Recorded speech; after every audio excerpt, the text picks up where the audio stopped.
watch now how corporate press continues to push war. Here is hack extraordinaire Joe Scarborough on MSNBC.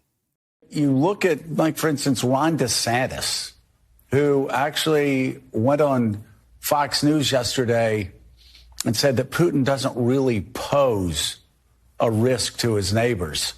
And it's absolutely painful. Eye-watering.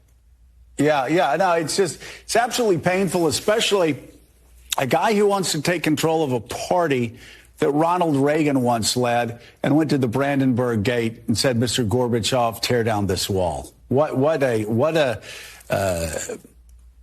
way to devolve for a party. Ron DeSantis and other Republicans don't want this next election, or really anything, to be about foreign policy.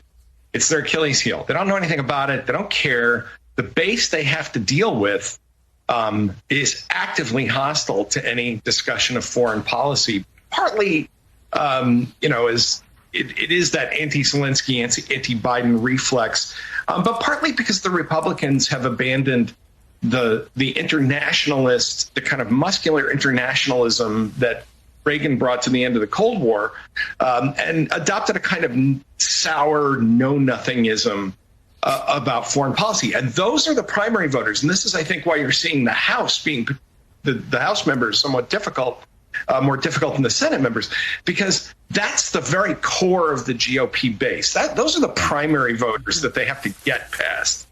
And those voters don't want to hear anything about foreign policy or NATO or Ukraine or Zelensky, because they watch a lot of TV and they don't know much more else. Does that clown understand that he's on TV in a box with 5 other know-nothings? And also this dismissiveness to the base. Let's say it actually is true. Now, first off, we had 4 years of Trump. We didn't have wars, right? We did not have wars. So the idea that they've abandoned things, we had peace through strength. Trump dropped a freaking bomb in the middle of nowhere. Remember that mother of all bombs that he dropped? And then people were like, whoa, this guy's kind of nuts. Let's not test him, right? We got, I think, 6 peace deals in the Middle East. Putin took Georgia under Bush. He took Crimea under Obama. He took nothing under Trump.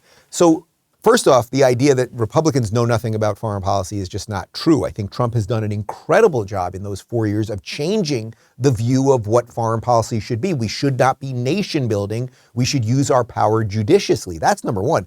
But number two, the dismissiveness and the smugness, and they can only do this, nowhere could they do this better than MSNBC.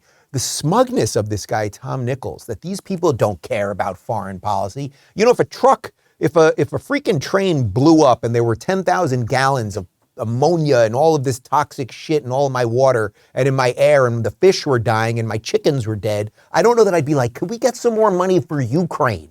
Like, these people, they are such elitist, awful people. And guess what? They want World War III. They really do want it.